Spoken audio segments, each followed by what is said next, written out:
ngayon ay sigurado na ako handa kong tanggapin ang kanyang oo. Bigla na lang nagbago ang isip niya. Di ko akalain na ganun pala siya. Inaasa niya lang ako. Bitin ako. Hindi ko na alam kung makakaya ko pa.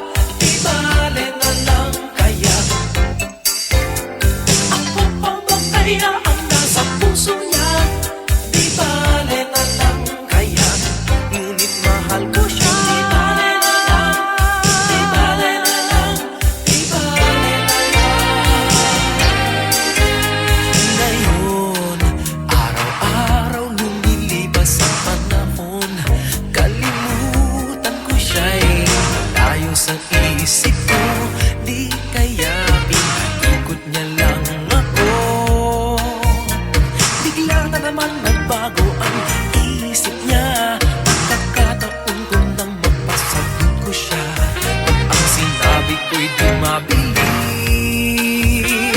baka mapahiya muli. Hindi ko na alam kung makakaya ko pa. Di bale na lang kaya.